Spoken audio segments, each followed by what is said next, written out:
Okay, there we go.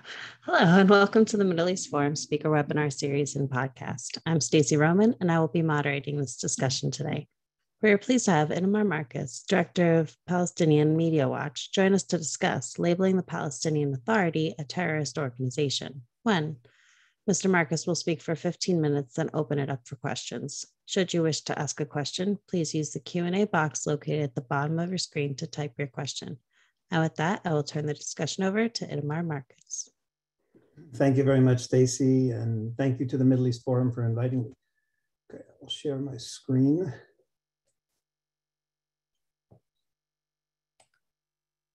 Okay, and thank you everyone for coming to listen to this presentation. And this topic, is the Palestinian Authority a terror organization, is a critical topic. The Palestinian Authority was founded after the Oslo Accords, which were signed in 1993. And that was supposed to be the end of Palestinian terror. Israel had suffered for terror for many years from the PLO. And this was a thought that by recognizing the PLO, establishing a Palestinian Authority, that would be the end of terror. Instead, Israel got the opposite. We've had more than 2,000 people killed in terror since then, much of that directed, or the majority of that, I would say, directed by the Palestinian Authority. And the question is, why is the Palestinian Authority literally, by all definitions, or should be by the definitions of terror organizations, be a terror organization? And if so, how will that impact? And what has happened to Israel, because Israel has not defined the Palestinian Authority as a terror organization all these years. Now, what I want to show you today is basically run through the following sections. First of all, the evidence will show that I will show you the Palestinian Authority is a terror organization. Not defining it as a terror organization has been tragic and has had tragic results. I would go beyond and say it's in fact one of the most successful, if not the most successful terror organization in history, the PLO. And a few other themes that we'll talk about during this presentation, then we'll open up to questions. So first of all, the PA is a terror organization. Why do I say that? Now, there are a couple of definitions of terrorism that I want to use. The FBI defines domestic terrorism as violent criminal acts to further ideological, political, religious, social goals. And other things, the UN Security Council resolution talked about terror being criminal acts against civilians, causing death, etc., to intimidate a population or compel a government or an organization to abstain from doing an act. Now, the difference between these, what I've marked here in the green and marked in the blue, is they both talk about criminal acts, both definitions. The first one in the blue talks about the source of the motivation. It might be political, religious, social. In other words, religious. A person might believe that he has a religious obligation to kill Israelis or to kill Jews. There's no specific goal to get other than the act of killing itself. That could be a religious ideological goal. And the Security Council talked more about the practical goal, intimidate a population to compel a government to abstain from an act or to do an act. For example, the Palestinian Authority threatens terror if Jews will be allowed to pray on the Temple Mount. So that's a very focused goal. So all of this is within the definition of terrorism. And what I want to do is put it all together into a composite terror organization definition. Those two definitions refer to terrorists. And I want to talk now about a terror organization. Is the organization that motivates people to act criminally causing death, either for ideological, political, religious reasons, or to achieve a particular goal. So it's not just the act of doing it which makes a terrorist, but motivating people to do these acts or doing them themselves makes an organization a terror organization. And what I'm going to show you is that the Palestinian Authority has perfected motivation to such an extent that it successfully can turn even good people into terrorists. In the Palestinian Authority, 70 to 80% of the population or more even supports terror attacks. Now, assuming that a large percentage of the population, the majority of the people are probably good people, how did the Palestinian Authority convince these people that terror attacks are a good thing. Terror attacks are justified. And that's what the question is, how does the PA do it? And this is the first part. How does the PA motivate, which then turns it into a terror organization? Basically, there are two parts to the Palestinian Authority motivation. The first is to define Palestinians as victims. Victimhood makes a person feel they want revenge. They feel they have to defend themselves. They feel they have to defend their family. If you feel you're a victim, if you feel your people, your country is a victim, you will feel that it's righteous to go out and fight and kill those people who are making you a victim and making your family a victim and your people a victim. That's the first thing. The second part of Palestinian Authority motivation is honor and rewards. And that is after the fact. In other words, victimhood promotes the terror.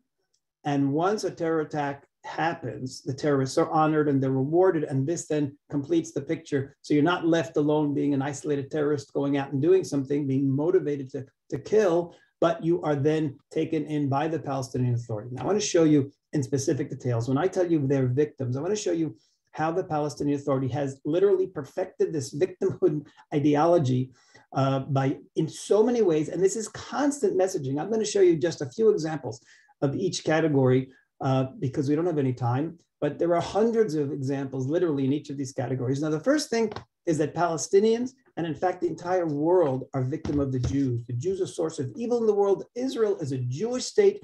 Therefore, the Palestinians are victims of the Jews. I want to show you, this is a Fatah documentary. I'll show you just a few seconds of it. It's still on their Facebook page today. We just checked. It's a documentary done by the information, basically the education division of Fatah. That's the party of Mahmoud Abbas. And it's telling people, and it's teaching Palestinians about the Jewish role in Europe and why Jews were hated. هناك في أوروبا يقيم القوم مخيماتهم وأماكن سكناهم، جيتوهات ضيقة تبنى أعمدتها على الانفكاك عن البشر غرورا واشمئزازا من أغيار لا يرتقون إلى مكانتهم، من أناس هم أفاعٍ أبناء أفاعٍ حسب رؤيتهم. هناك تحاك كل مؤامرات الاستغلال المادي والبشري للغير، ويكره سكان الأرض جيتوهات القوم ومخازن تصدير الحقد والاستغلال. Jews were hated in Europe. There was anti-Semitism in Europe because of Jewish behavior. The ghettos were not a place where non-Jews put the Jews because they didn't like to have Jews around. It was a place where the Jews hid amongst themselves in order to plot and scheme, in order to literally subjugate humanity. And this is what they say in the continuation of this documentary. The Jewish tribe led the project to enslave humanity. The Jews allied with the Nazis to accumulate wealth. Jews were hated because of their racism and filthy behavior. We brought hatred on ourselves. The Jews are a problem.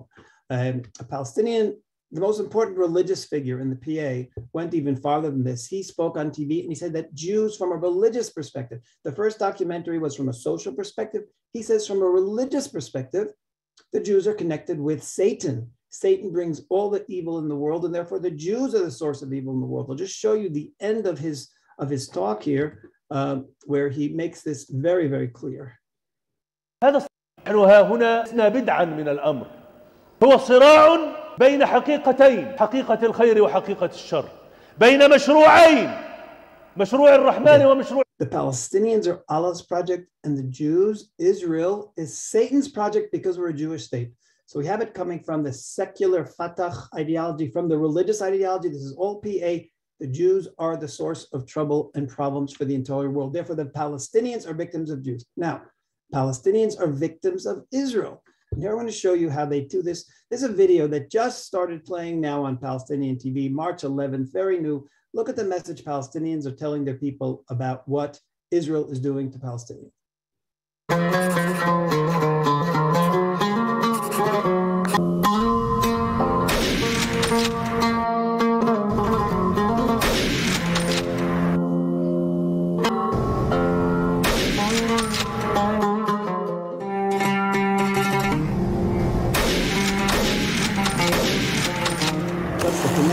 Nothing, just a filler that they started running between programs on March 11th of this year, just a short while ago. Israel is targeting children. That's the message here. And Israel is destroying the Al-Aqsa Mosque. All of these messages coming through. It's not just theory. They also do this in practice. When Palestinian terrorists are killed, in the act of terror, they say that Israel fabricated the terror attack and it actually was a murder by Israel. Here's a perfect example. This is the official Palestinian Authority newspaper describing this incident. What actually happened was this Palestinian 17-year-old stabbed an Israeli. He was then shot and killed. The Palestinian Authority only published this picture, and this is what they wrote. The 17-year-old was shot by the occupation forces and died as a martyr after a stabbing operation by extremist Israelis. Israelis are the ones who said to do the attack. So Palestinians are being attacked and are victims of Israelis. Here's Mahmoud Abbas speaking just a month and a half ago, and he says the prime Zionist goal is emptying this land of its Christians and Muslims. They don't want anyone here other than themselves. He ends with, we will remain in this land forever. The attackers, the Jews, have no place in Jerusalem, no place here. But here the idea is, again, Israel, the Zionists are attacking and trying to make life miserable. There's a constant message from Palestinian leadership on down. And of course, Israel is like the Nazis here from during the Netanyahu period. This says here, Adolf Netanyahu. And just a month ago, Israel's carrying out Hitler-esque Holocaust anew. This is the official daily. Everything here is official PA and Fatah that you're seeing. This is not Hamas. Jibril Rajub, the same thing. Israel is the model of Nazi fascist thinking. So Palestinians are victims of Israeli. Number three, Palestinian holy sites are victim of Israel. Now here's an incredible example of how terror immediately followed this message. This video is from May 9th of last year, just literally 2 days before Hamas started firing rockets in defense of Jerusalem. They said in defense of the Al-Aqsa Mosque. And here you have a senior Palestinian official on television saying we must defend the Al-Aqsa Mosque. They are planning to destroy it and build the alleged temple. It's a religious and a national obligation. So he's saying it's a national obligation to defend. Israel's planning to destroy the mosque. Look how they teach us to the kids. This is a Palestinian school book.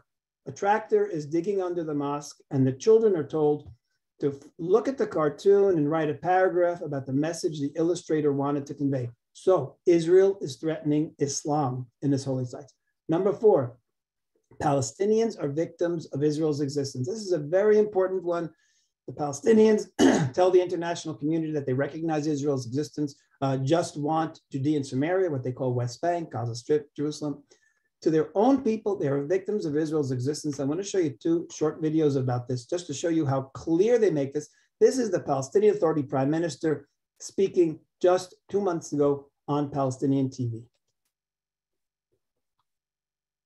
ومشروعنا لتحرير الأرض والإنسان ونحن متجذرون هنا هزمنا الهكسوس والرومان واليونان والفرس والتتار والفراعنة وكل الغزاة الذين عبروا على فلسطين هزمناهم وباسم الشهداء سوف نهزم هذا الاحتلال.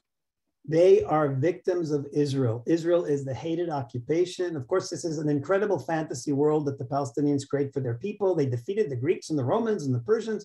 No connection to reality. But the point is, this is the message. We have been fighting against everyone. And the Israelis are just like all of them. We will fight and defeat them as well. As he says, we will defeat this hated occupation and they will leave our land. So this is coming from the Prime Minister. I want to show you a children's program, which is again very explicit. They are victims of Israel. يمتد الساحل الفلسطيني من جبل الكرمل شمالا إلى رفح على الحدود المصرية جنوبا، ويقع بين المرتفعات الجبلية الفلسطينية شرقا والبحر الأبيض المتوسط غربا. فيه العديد من الموانئ مثل ميناء حيفا وعكا ويافا وأسدود وعسقلان وغزة، وقد توافدت عليه مختلفة عبر العصور طمعاً للاستفادة من موقعه. وما زال الساحل الفلسطيني. The Palestinian coast has been under Israeli occupation since 1948. Again, Israel's existence, by definitions, puts all of them under occupation. All of Israel is an occupation, and therefore they're victims. So they are victims of Israel's existence. Now, they also teach this to their children very clearly. This is the Ministry of Education just a few months ago posted this on their Facebook page. It says here, Palestine, the entire land is ours from the sea to the river. No question. This is the message that the Palestinian Authority is teaching to their adults and to their children. Now, the final example of victimhood I'm going to give you is that Islam is the victim of Israel's existence. We showed you that Israel is said to be destroying Islamic holy sites. Now, Islam itself is a victim just because Israel exists. I want to show you, this is from February of this year. We've heard it numerous times. This is a religious figure on Palestinian Authority television. And what does he say? This land, meaning Israel, is waqf from the Mediterranean Sea to the Jordan River. The waqf is a gift from Allah. A waqf is holy Islamic land, a holy Islamic trust. A Muslim is not allowed to leave waqf land in the hands of the infidels, in the hands of any non-Muslim, Christian, Jew, whatever it is. So by Palestinian Authority telling their people that Israel is on waqf land, they're saying that literally Islam is a victim of Israel's existence, and they have an obligation in the name of Islam to eliminate Israel. So even if a Palestinian wanted to compromise in the name of Palestinian nationalism, he's not allowed to compromise in the name of Palestinian Islam. That's the message coming through. We are victims all across the board here. By the way, that message that Islam is, that Israel exists on waqf land, it comes directly from the Hamas charter. Palestinian Mufti has said it as well. It is a fundamental message of the PA. So this is something that any future negotiation will have to deal with. It's not just the political leaders, it's also the religious ideology that has to change in the Palestinian Authority. Now, therefore, because of all these things, because Palestinians are victims of Jews in Israel, and because they have to defend themselves, and because Islam is being threatened, therefore killing Israelis and Jews is also said to be legal. And I want to show you a recent video we just saw. Palestinians say this all the time, but here I just want to show you how extreme this message is coming from the Palestinian Authority, the incredible justification for fighting and killing Israelis. Here you have an international law professor on television telling Palestinian Authority population, like I say, just a month ago on Palestinian TV, and what is he telling them? That terror is always allowed. He doesn't use the word terror. And Israel is prohibited under international law from stopping terrorists. Listen to how he says this. قانون جنيف يعطي الحماية القانونية للمدني وللمقاتل.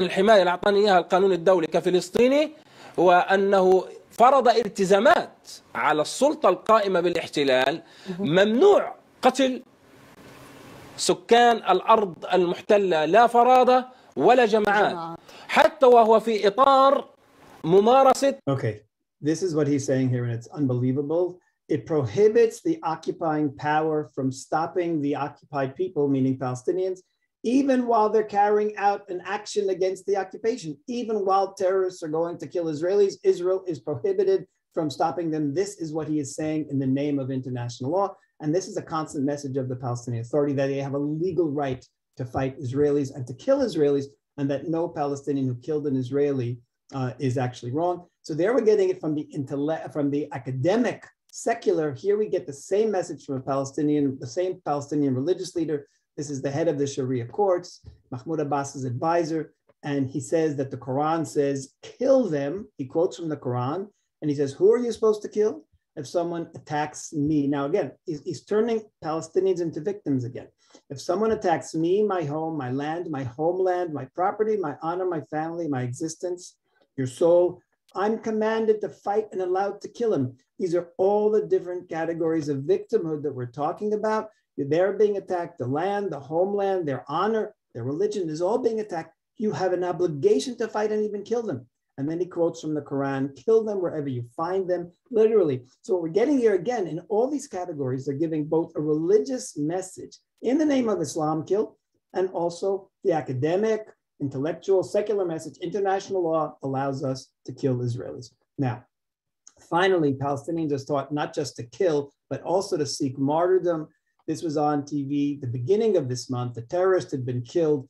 His brother spoke, and this is what his brother said to the cameras. يعني هو الحمد لله هو طلبها ونالها، هو يعني بكى انه حاب انه يستشهد، يعني بقول لي تطلعش من مخيم انا حاب استشهد. قلت له اخوي ما انت شايف اليهود هم فايتين يقتلوا، قال لي عادي انا حاب استشهد يعني. I want to die and be a martyr. I want to meet the Creator. Why are Palestinians talking like this? because it's an incredibly intense message of the Palestinian Authority to its people. Be a martyr, be a martyr. They're telling them from the time they're children, literally on children's programs, they're being taught the glory of being a martyr. This is what Allah wants from you. So, and why is this so important? Because a person is, you can reward them and honor them after doing a terror attack, but if they die, then what are they getting? So therefore, Palestinian Authority tells them, no, that's the highest honor. The highest honor is actually to be a martyr. So the PA is covering all their bases here. Go out and kill. If you die, you're a martyr. If you don't die, we'll reward you. We'll give you money. We'll name things after you. All of these things are being done by the Palestinian Authority. Now, all of this is before the attack. After the attacks, the Palestinian Authority justifies honors and rewards, because we saw it in theory. I want to show you in practice here. This is a day after this Israeli, Yehuda Guetta, last year was murdered in a drive-by shooting on Palestinian, on Fatah television. Look at what they said. What we saw yesterday is the Palestinian people's natural right to resist. The Palestinian people's natural right, this heroic operation, it's a natural right.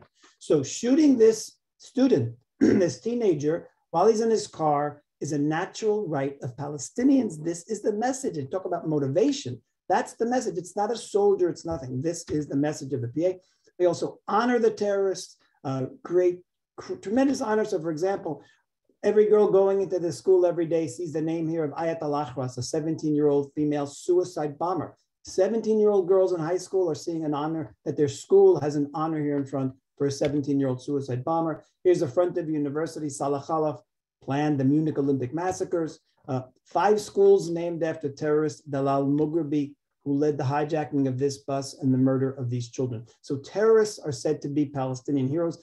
On Palestinian TV just a few weeks ago, they had about that same Dalal Mughrabi. What did they call her? The legend that never dies, Dalal Mughrabi. So she killed 37 people, 12 of them children. So she's a legend that never dies. This is Palestinian Authority telling about the people. Finally, terrorists are rewarded. I'm sure you've seen Palestinian Media Watch reports on this. The Palestinian Authority pays monthly salaries to terrorists in prison. This is just a month ago. Mahmoud Abbas, in the official newspaper, we're dedicating all attention to the topic of the prisoners. Even if we're left with 1 penny, we'll pay it to those heroes, as they are the people's most important cause. So even until today, the Palestinian Authority is paying incredible salaries. No, so the final message of the victimhood, which is why I say the Palestinian Authority is a terror organization. Palestinians teach their people that they are multiple victims, victims of Jews, victims of Israel. Their holy sites are victims of Israel. They're victims of Israel's existence. Islam's a victim. Therefore, a Palestinian, a good Palestinian is going to feel, I want to protect my people. I want to help my people. I don't want everybody to suffer. And it's a matter of self-defense. I'm going to fight and kill Israelis.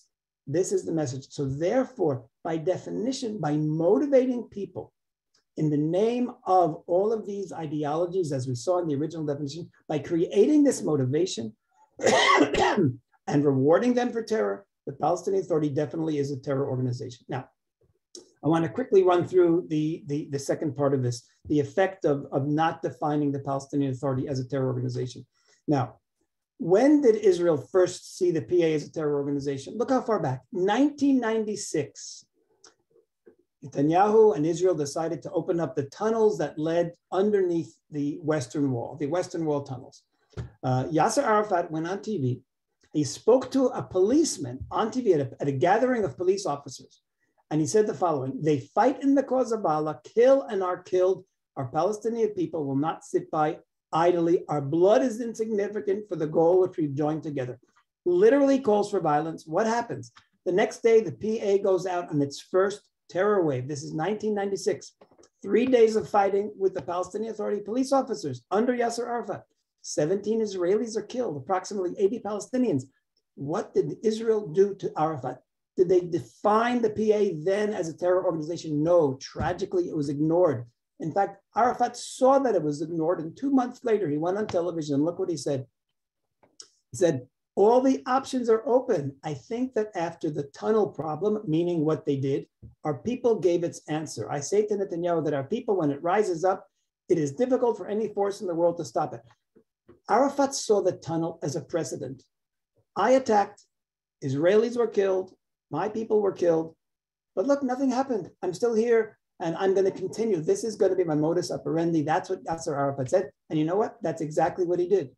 Comes along a few years later, he decides he wants a terror wave, and he literally launches the terror campaign that goes for 5 years, and about 1,200 Israelis are murdered. The writing was on the wall. We already knew he was a terrorist. We saw the PA was a terror organization, and we ignored it. I'm not even talking about all the suicide bombings that were ignored and everything else, but here we have a specific case, Yasser Arafat launching a terror wave as a terror organization. Just a week before they launched the Intifada, Arafat launched it. He had a meeting where he told people that his goal was to motivate Palestinians to participate in defense of Jerusalem. He said the battle will be long. Once the battle is begun, it will be long. Literally, he said that he's going to use Sharon's visit to the Temple Mount to start a long battle. And he said he's going to motivate them. That's the idea. And that's what makes the Palestinian Authority. Now, I say the PA is the most successful terror organization in history. Palestinians were never a people. They did terror long enough. And what happens? Israel signs the Oslo Accords, which recognizes the Palestinian people. They had never been a people, never had a president, never had a nation. They didn't even identify themselves that much as Palestinians until 1965, and the PLO terror organization started. That was one of the successes. I talked about this before. It's still today, because of the threat of terror, no Jews are allowed to pray on the Temple Mount. 2022, Jews can't pray on the Temple Mount, even though it's been in Israel's hands since 1967. Why? For fear of Palestinian terror. A few years ago, Palestinian terrorists went onto the Temple Mount, shot and murdered Israeli policemen up there. What did Israel do? They put metal detectors. What did the PA do? They called for terror. What did Israel do? Once the terror started, Israel removed the metal detectors. These are fitting the categories that we saw, both the categories of trying to get a result, a specific result, to force a government to act because of terror. That's exactly what the Palestinian Authority does here.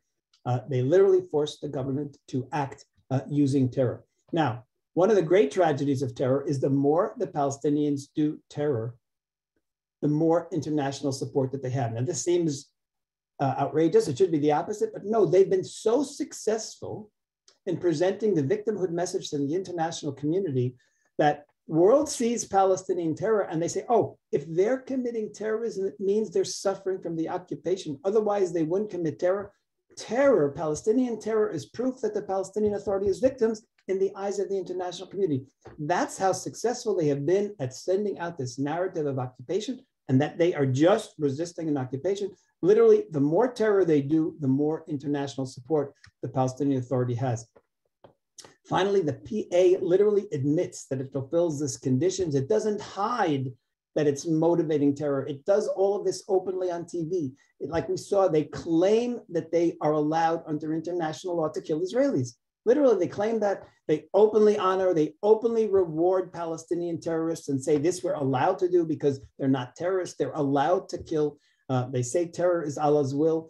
In other words, the PA claims that killing Israeli civilians is legal because they're victims, which literally defines them as a terror organization. What did we see in the beginning? If you commit terror against civilians for any of these goals, that makes you a terrorist, and this is a terror organization. The PA openly does it, openly says they are killing in the name of achieving a goal. And even though they do that, the international community has not yet defined it. Now, finally, and this is the last thing before we have questions, I believe it's essential to designate the PA as a terror organization today. And why do I say that? Because what we're seeing is, first of all, because we have made excuses for PA terror since 1996, we have literally lost 2,000 people have been murdered and tens of thousands have been injured. So many lives have been ruined. The PA has never, ever changed its messaging. It is continuing its messaging. As you saw, so many new things I showed you just within the last few days. Terror is legal. Terror is legitimate. Terror will continue. Israel has no right to exist. We are still victims of Israel. Israel is killing us. All of this is continuing today. They are continuing to motivate terror. And the international community is accepting it. The international community says, oh, yes, what do you expect? They're victims of an occupation. Now, if Israel just says we're designating the PA and PLO as a terror organization, the world's going to jump on them. Look what happened when they designated the NGOs. It has to be done wisely. And I think the way to do it wisely is the following, and then I'll explain why. Israel has to announce that they're giving the PA 1 month to take 4 steps. Otherwise, Israel will designate them a terror organization. Now, what are those steps? The PA has to stop paying salaries to terrorists in jail. They have to stop paying monthly stipends to families of suicide bombers and other dead terrorists. They have to stop all government-sponsored terror motivation programs. And they have to start processes of renaming all the schools, squares, and streets currently named after terrorists. Now, why have I picked these 4 categories? I picked these because the entire Western world recognizes these categories as all promoting terror. The United States has the Taylor Force Act, which literally says paying salaries to terrorists incentivize terror. Israel has a similar law. 2 other countries, Norway, the Netherlands and Australia, stopped giving the PA any money because they give salaries to terrorists. Other countries stopped giving money. The EU, for example, Britain, all stopped giving money to the Palestinian Authority general budget. The entire international community is begging the PA to stop paying salaries to terrorists, demanding they stop, and they don't. So we're picking something here that the international community is on Israel's side. The same is true with government-sponsored terror motivation programs.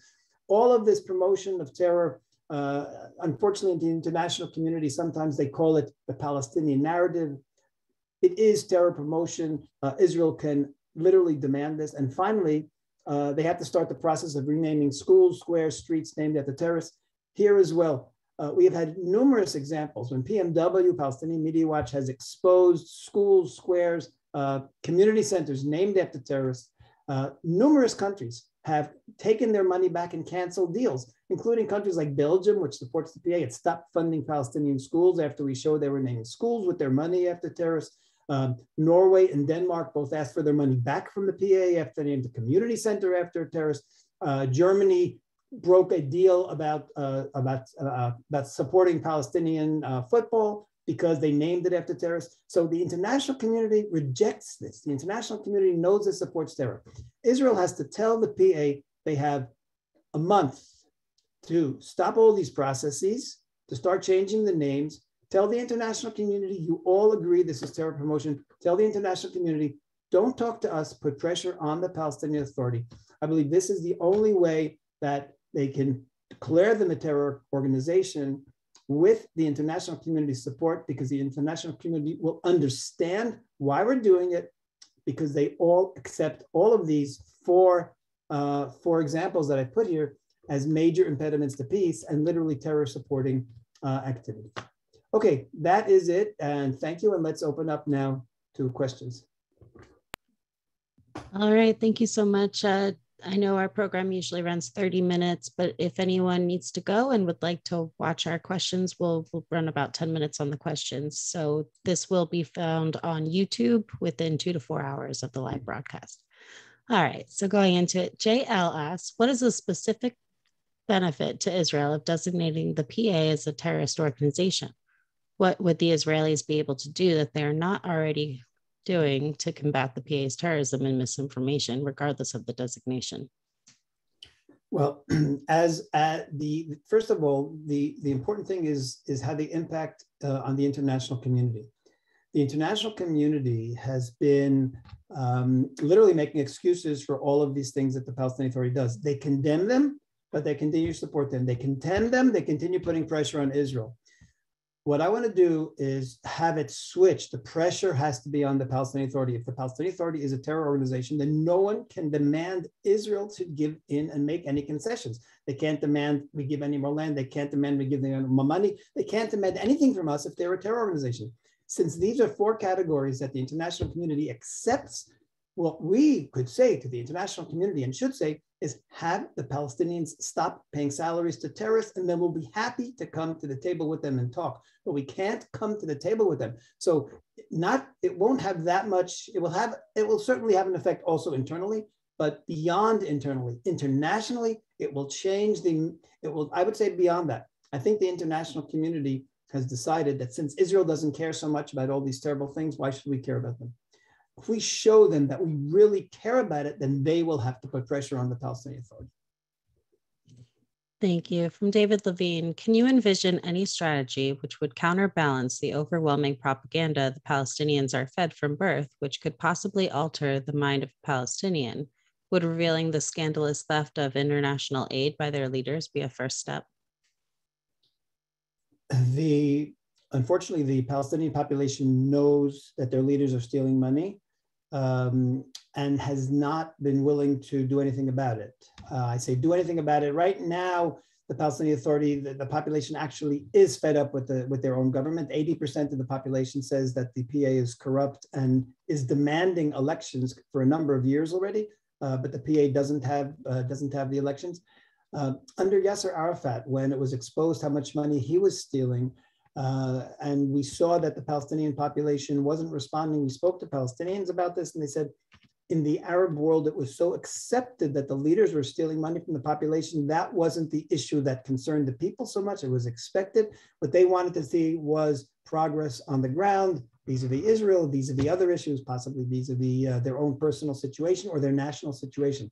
So that the idea of them stealing money is something that is so expected, I think, that they don't care about it. What could make a difference, and I want to point out, in the last year or more, 2 years, Palestinian Media Watch started working with Palestinians who are sick of the Palestinian Authority hate promotion. We're working with a number of Palestinians, one of whom has actually met with me together with foreign members of parliament who were visiting in Israel. And the members of parliament were absolutely blown away by his message. I made my presentation and he spoke about his personal upbringing and that he was brought up on all this hatred and that his story is amazing, but I won't go into it. But the point is now I realized I was brought up on lies and the PA is bringing up our whole population. We can never have peace. What we are trying to do is create some kind of a platform for these Palestinians who are sick of their leadership's hate promotion, terror promotion, martyrdom promotion. We're doing it quietly. We're going to do it with these Palestinians. We're going to create a platform that's going to be in Arabic and in English. It's not going to say Palestinian Media Watch on it. But we are going to be behind it, and we're hoping to create a platform where these Palestinians can appear with their faces hidden and have their statements. And we think we only believe the change will come from the bottom up. If the entire leadership is corrupt, it'll have to come from the bottom up. It's not going to come from the top down. Fantastic point. Jerry Ribnick asks, what happens the day after Israel declares the PA a terrorist organization? Does the PA survive? And if not, what happens to the territories? Okay, so the Palestinian Authority will continue. I don't think it's going to make that much of a difference in practice in Israel. The same way that Israel declaring the 6 NGOs terror organizations didn't really make that much difference. They're all continuing to function. I think the message is going to be important. I think there will be certain areas where Israel will behave differently with the Palestinian Authority. For example, the VIP passes that the Palestinian Authority leadership has, which enables them to travel all around Israel and travel through Israel to go to Jordan and travel through Israel to go to Gaza if they want to, or backwards. I think the loss of those passes is going to hurt them. I think the Palestinian Authority will suffer in a number of different ways. Israel can choose one way or the other to how to deal with all the economic agreements. I'm not sure, but even the threat, even the announcement. I mean, for example, I talked about 1 month. If Israel says we're giving you 6 months to do this, that'll be 6 months of international pressure on the Palestinian Authority to stop paying salaries to terrorists. So that's another way of doing it. So that the deadline is delayed, but the international message is delayed. The message is the PA is the problem. The PA is a terrorist supporter. The problem is not Israel. Let's focus on changing the PA before Israel turns them into terror organization. So it could be the answer is not 1 month, but making it 6 months. And then we could have a change during that period in the international perspective on the problem. And a follow-up to that, Jack Wasserman asks, what would be the consequences if after 1 month or 6 months, if the PA does not comply with any of the 4 Israeli expectations? Okay, so then Israel is going to have to clearly come up with some kind of a pragmatic way to have the Palestinians run themselves.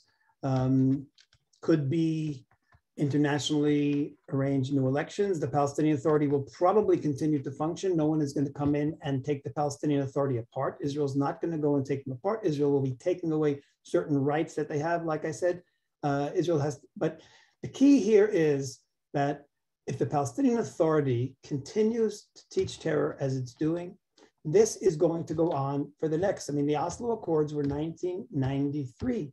Look how many years have gone. The terror promotion is even worse. We've already lost more than 2,000 people. we're going to lose another 2,000 people, God forbid. By the way, one of the things that the terror promotion is encouraging is support for Hamas. You know, had there been elections just now on May 23rd that were scheduled, Abbas canceled them a month before, in April, the end of April, because he knew he was going to lose. Hamas was going to win, so that we would have a regular designated terror organization running the Palestinian Authority, both in the West Bank and in Gaza. And instead of having 4,300 missiles coming from Gaza, the next war we'd have another 10,000 missiles coming from the West Bank. That's how close we were to having the West Bank ruled by Hamas. And that's why it's critical to go on the offensive against the terror promotion by the Palestinian Authority. One of the reasons people support Hamas is because the PA has been doing the propaganda for them. All of these hate messages are the Hamas hate messages. All of these terror messages are the Hamas. And people say, well, if Hamas is the better organization, they're doing it. PA and Hamas, they're both saying the same thing. I might as well vote for the more authentic one, which is the Hamas. We are inevitably, elections down the line, we are inevitably going to have a Hamas there. The better to stop it before it happens, better to go ahead now and declare the PA a terror organization, not recognize their elections, and deal with the technicalities of how we interact with them, which is much better than having a Hamas ruling the West Bank and having all those missiles hitting Tel Aviv and Jerusalem. Thank you so much. Before we go, can you tell our viewers where to find some more of your work? Okay, so we have a website, palwatch.org. Go there, it's palwatch.org. If you want a copy of this presentation that I gave you tonight, I will send it to you. Aside from the video, which I know is going to be available, if you would like the actual PowerPoints that you can use parts of it or review it again, be happy, just write to us, go to our website. You can contact us on the website and you will have it, or you can write to me, Itamar at palwatch.org, and I will send you a copy of this presentation. Thank you so much. We've come to the close of our webinar. Thank you again, Mr. Marcus, for joining us today. You're very welcome, and thank you all for coming. Of course. For our viewers, please join us Wednesday at 3 p.m. Eastern for an update with Ashley Perry. Thank you all for joining us, and I hope you have a wonderful day.